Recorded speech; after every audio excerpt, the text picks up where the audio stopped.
If my night driver hadn't missed my exit, I would have unlocked my front door and stepped directly into something I was never supposed to survive.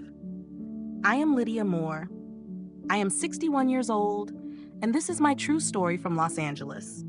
6 months earlier, I stood alone beside a hospital bed in Glendale, holding my husband Daniel's hand as the machines around him fell silent. We had been married for 39 years. He taught high school history. I spent most of my life working as a legal assistant. When he passed, the life insurance barely covered the hospital bills and the funeral. What remained quickly vanished into property taxes, utilities, and the cost of simply living in a city that does not slow down for grief.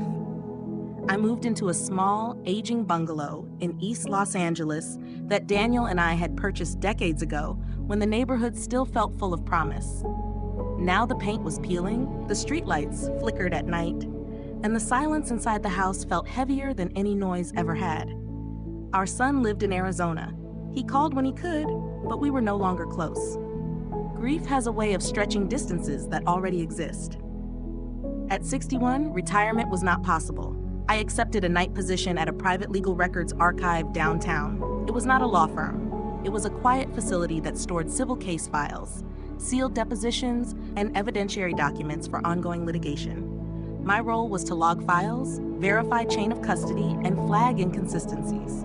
The job required focus and discretion. It paid just enough to keep me going.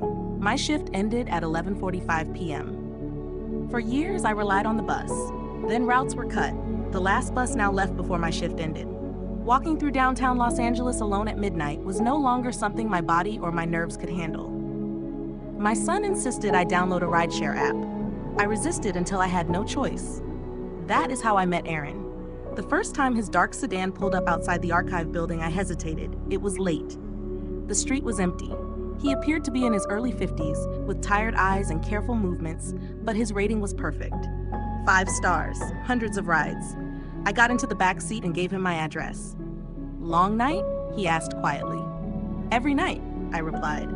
He nodded, as if that explained everything. Over the next few weeks, Aaron was always the one who accepted my ride. Same nights, same time, same steady presence. He never asked personal questions, he never forced conversation. But he noticed things.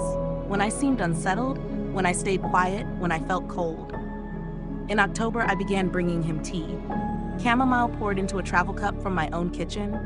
The night shift sometimes left my hands shaking, and the warmth helped steady me. One evening, I handed him a second cup. "You don't have to do that," he said. "I know," I replied, "but nights are long." He accepted it with a nod that felt heavier than simple thanks. By November, those 12-minute rides were the only time I spoke to another person face to face. Aaron remembered my routine. He remembered how my porch light flickered. He remembered which nights I checked my lock twice. What I didn't realize was that someone else had been watching as well. And the night Aaron missed my exit, the life I thought I understood finally broke open. That was the night everything truly began. Aaron rarely spoke first, but when he did, it was never idle talk. He asked questions that mattered, then waited for answers without rushing me.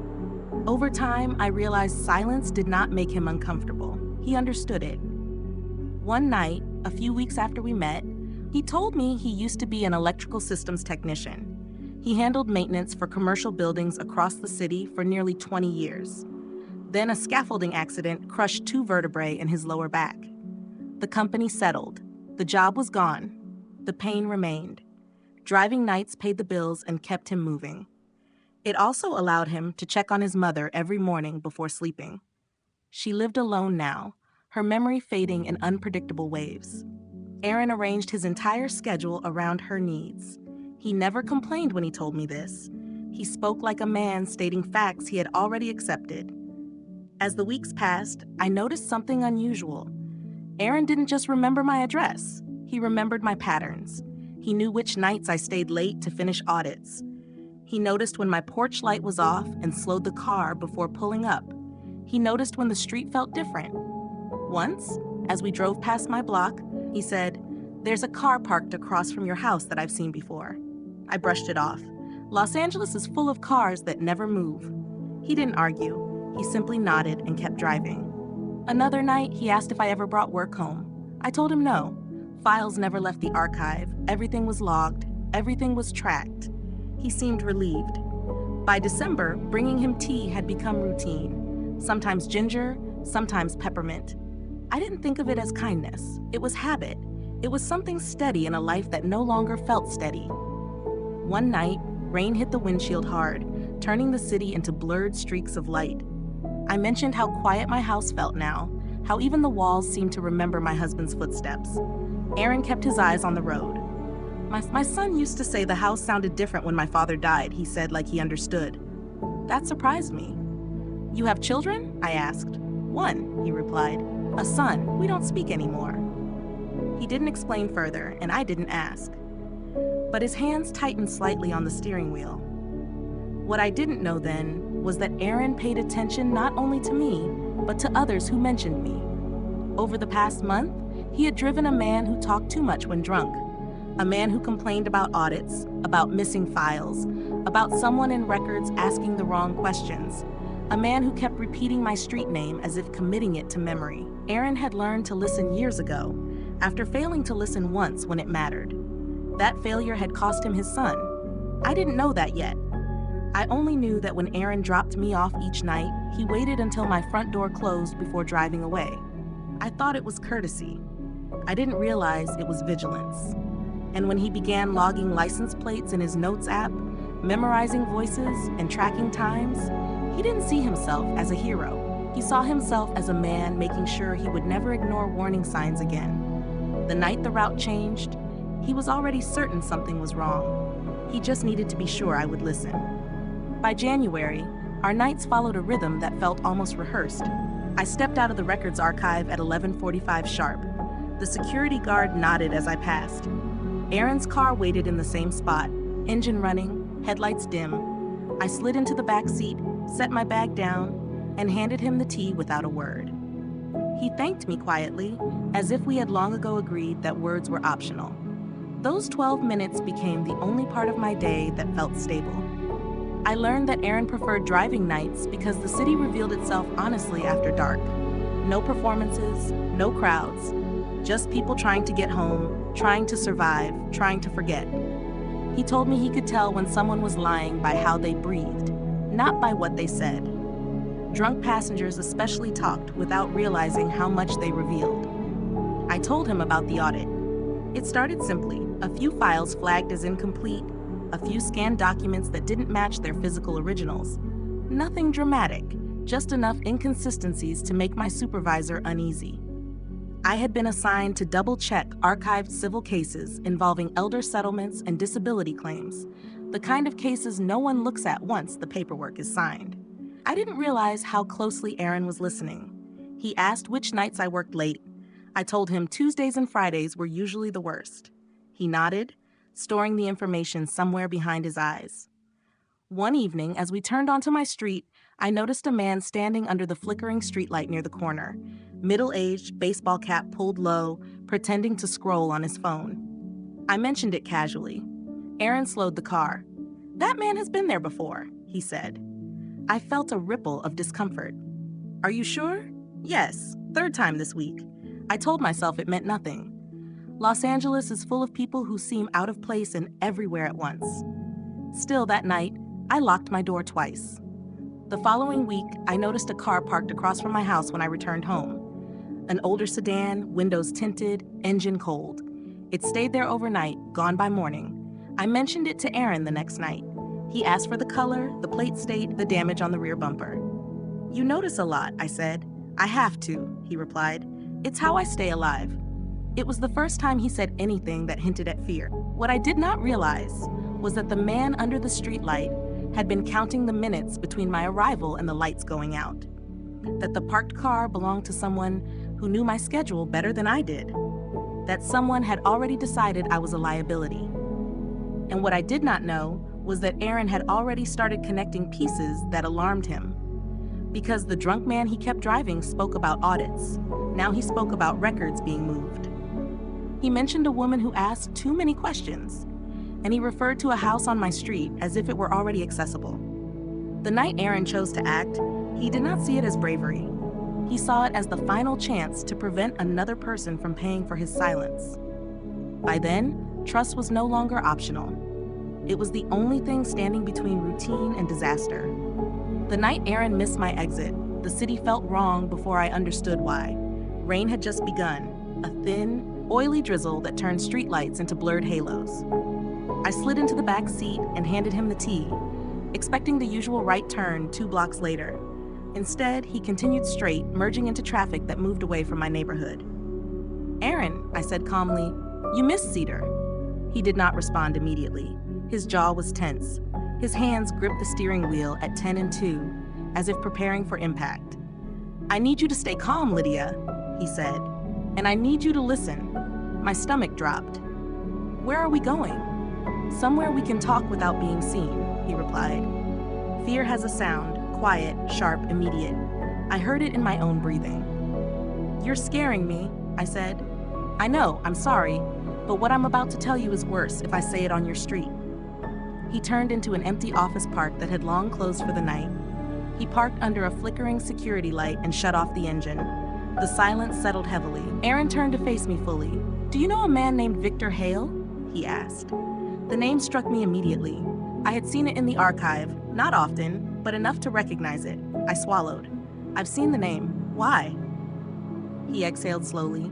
"I've driven him 8 times in the last 6 weeks. Always late, always drunk, always speaking on the phone like the car is invisible."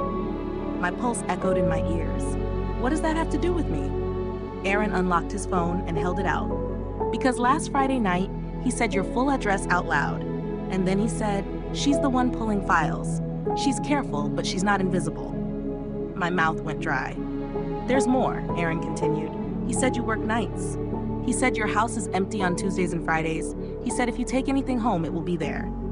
"Take what home?" I asked quietly. "Files, notes, evidence." The air felt heavy, pressing against my chest. "You can't be serious," I said. "He doesn't even know me." "He knows your routine," Aaron replied. "And he knows your street." He swiped to another screen. Dates, times, short notes. "Tonight, before I picked you up, I drove past your block." My heart tightened. "Why? Because Victor mentioned you again yesterday. He said something about tonight being a good time." Aaron's voice lowered. "His car was parked across from your house when I passed. Engine warm, lights off." I felt unsteady. "That doesn't mean anything," I said, even as my hands trembled. Aaron met my eyes. "I watched him get out. I watched him walk to your gate. I watched him try your front door." The world seemed to shift. "He tried my door?" "Yes." I could barely hear my own voice. "He didn't get in?" "No, but he didn't leave either." He stood there looking inside, like he was confirming something. Tears burned behind my eyes. "Why are you telling me this?" "Because I'm not dropping you off tonight," Aaron said firmly. "And because you are not going home." I shook my head. "I don't understand. I don't know what he thinks I have." Aaron leaned back, exhaustion visible on his face. "Neither do I, but I know what happens when someone is labeled a problem." He paused. "And I know what happens when no one warns them in time." Rain tapped against the windshield like a steady count. "We're going to the police," he said. "Now." For the first time since my husband died, I felt the full weight of fear settle into me. And for the first time, I understood how close danger had been to my front door. We did not go to the police immediately. First, Aaron drove through side streets, circling through neighborhoods that looked identical in the dark. He said nothing for several minutes, allowing my breathing to steady, allowing the shock to settle into something manageable. When he finally spoke, his voice was controlled. "I need you to tell me exactly what you've been working on at the archive." I watched the rain streak down the window, the red glow of brake lights ahead. I explained the audit in greater detail this time. Over the past 2 months, several civil settlement files had appeared incomplete.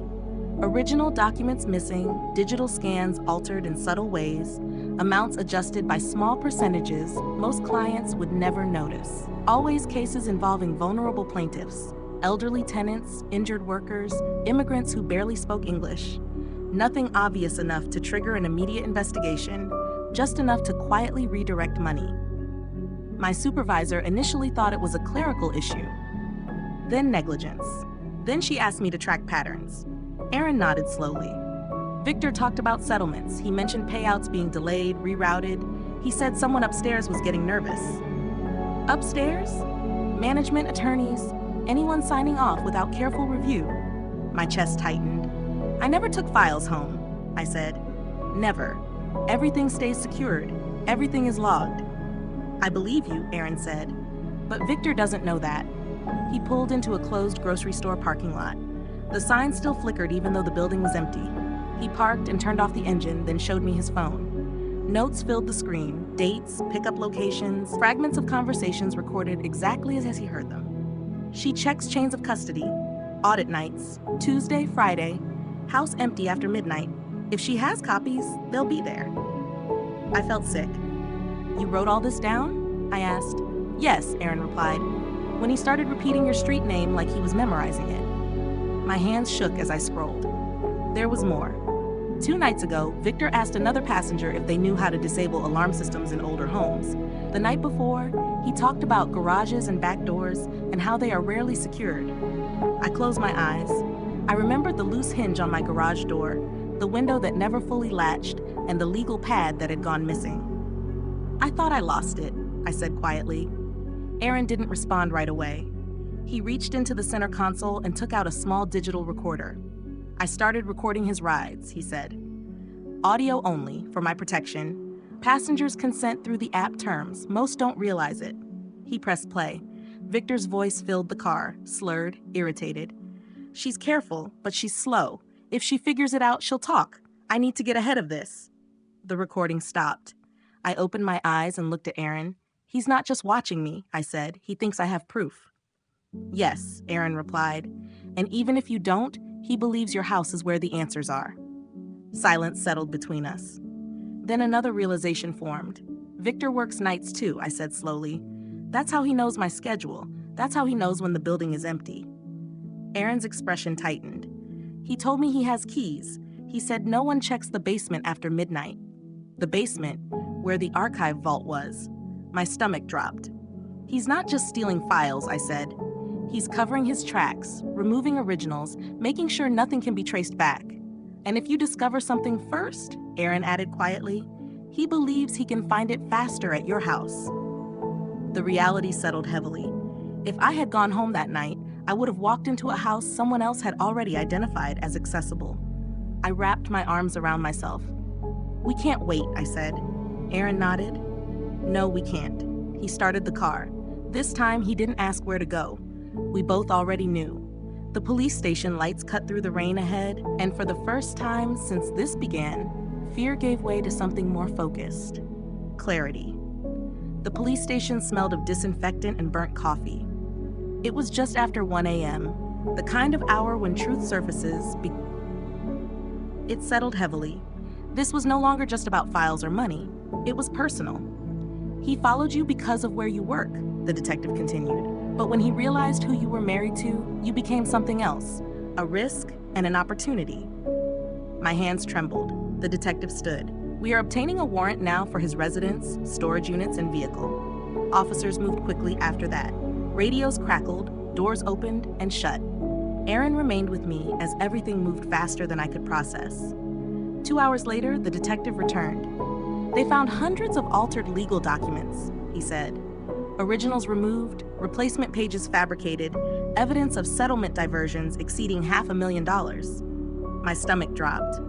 And in his garage, he added, they found printed photos of your house, your gate, your back door, notes about your schedule, and a list labeled contingency. I struggled to breathe. What was on it? I asked. Your name, the detective said, and a date, tonight. Silence filled the room. He was planning to confront you, the detective continued, to search your house, to intimidate you, and if necessary, to silence you. The words felt distant. We intercepted him on his way back, the detective said. He is in custody. I covered my face and cried, the sound unrestrained. Aaron did not speak. He simply placed his hand near mine on the table, close enough that I could feel the warmth. You are safe now, the detective said. I did not feel safe. I felt as though I had just stepped away from something that could have erased me completely. And I knew with certainty that if Aaron had not missed my exit, there would be no story left to tell. The weeks that followed felt unreal, like living inside someone else's memory. I did not return to my house immediately. The police placed me in a small hotel under temporary protection while they completed their investigation. Officers escorted me whenever I needed clothes or documents. My quiet life had become evidence. Victor Hale's arrest did not remove the fear. It sharpened it. I replayed every night in my mind, every routine I had once believed was harmless. I wondered how long he had been watching. I wondered how close I had come to opening my door to him without ever understanding why.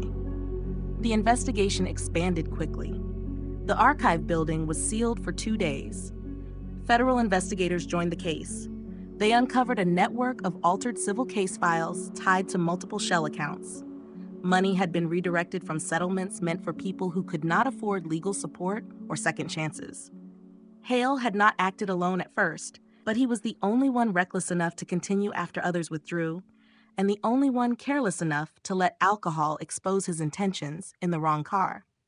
Aaron gave his statement twice, once to local detectives, once to federal agents.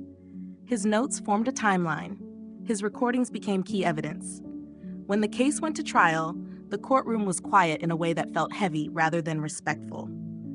I took the stand on the third day. I explained my job, the audit, the missing files, and the man under the streetlight, along with the car that never moved. My voice shook when I described the night Aaron missed my exit and told me not to go home. Across the room, Victor Hale stared at the table. He never looked at me. Aaron testified the next morning. He spoke calmly and clearly. He described patterns, not emotions, times, dates, exact statements. When the recordings were played, the room shifted. It was noticeable. The moment the jury understood this was not speculation, it was intent. The defense attempted to present Aaron as overly cautious, a driver exaggerating drunken remarks. Then the prosecutor asked one question. If you had ignored it, what would have happened? Aaron did not hesitate. Someone would have died. The verdict came quickly. Guilty on all counts: financial fraud, evidence tampering, stalking, attempted unlawful entry with intent to intimidate. The sentence was severe, enough years that Victor Hale would grow old in prison. When it ended, I expected relief. What I felt instead was emptiness. Justice does not restore what fear takes. It only closes the chapter. Gradually, life began to take a familiar shape again. I returned to work. The archive reopened under new management, stronger safeguards, and increased oversight. The audit I had quietly begun had uncovered something far larger than I had imagined. Aaron continued driving nights, but now I sat in the front seat. We spoke more about everything, about nothing, about the son he had lost, not to death, but to distance and regret, about how failing to listen in time can damage a family as deeply as any act of harm. One evening, weeks after the trial, his phone rang while we sat in traffic. He did not answer immediately. When he did, his voice broke.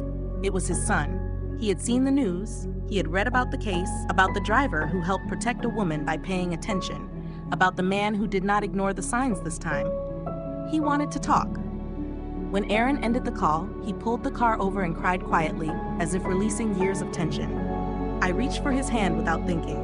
Sometimes the truth is painful, I said softly, but sometimes it opens doors. He nodded. That night, for the first time in a long while, neither of us felt invisible. And for the first time since my husband died, I believed the future still held unexpected possibilities. Life did not return to what it had been. It settled into something new. When I finally returned home for good, the house felt different. Not violated, but changed. The locks had been reinforced, motion lights installed, cameras placed along the eaves, safety measures, the police said, precautions. But what truly made the house livable again was knowing that danger no longer existed unseen within my routine. I kept my job at the archive, still working nights, still handling files most people never consider. But I no longer moved through my days believing that quiet meant safety.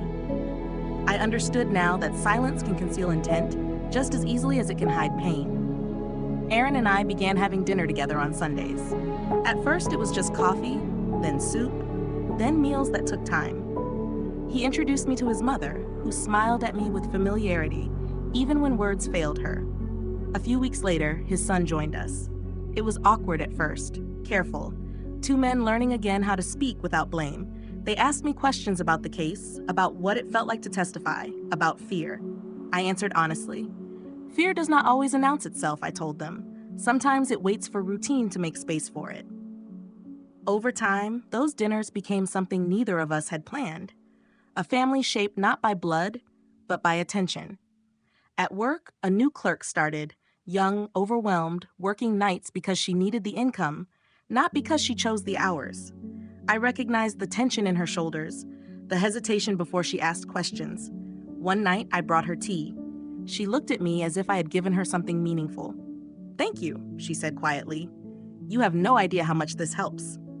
But I did. I understood exactly what it meant to be noticed in a place where most people look past you.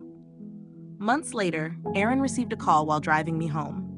His son had decided to move back to Los Angeles, slowly, carefully, but with intention. They were rebuilding something that had been broken long before I met either of them. That night, as Aaron dropped me off, he waited until I was inside before driving away. Some habits remain. I am 62 now. I still live in my small bungalow in East Los Angeles. I still work nights. I still drink tea when my hands shake. But I no longer believe I am alone in the quiet. I often think about how easily this story could have ended differently. If I had not spoken to my driver, if I had not offered a cup of tea, if Aaron had not learned to listen when others looked away. Kindness did not save me because it was extraordinary or heroic. It mattered because it created connection. Connection builds awareness. Awareness leads to action, and action changes outcomes. We live in a world where people are taught to focus on themselves, to look down, to keep moving, where drivers are invisible and passengers are reduced to fares, where silence is mistaken for safety. This story exists because one person chose to pay attention, because another chose to treat a stranger with basic humanity.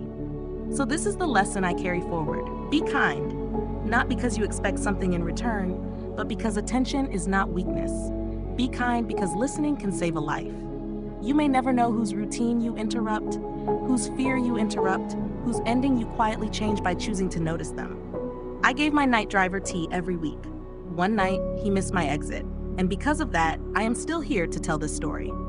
This was my true story from Los Angeles. Looking back, I understand now that my life was not saved by chance or courage. It was saved by attention, by kindness, by two people who chose not to treat each other as background noise in a long, exhausting night. I did not offer tea because I thought it would matter. I did it because it felt human, because grief had shown me how heavy silence can be. And in return, he listened when others would have ignored it. He noticed patterns. He trusted his judgment. He chose to act. What I learned is this: danger rarely arrives loudly. It hides within routine, within schedules, within the belief that nothing will happen tonight because nothing happened yesterday. Kindness does not make you weak. Awareness does not make you paranoid. Caring does not make you naive. Sometimes being attentive is what keeps you alive. What lesson did you take from this story? And where are you watching from? Share your city in the comments.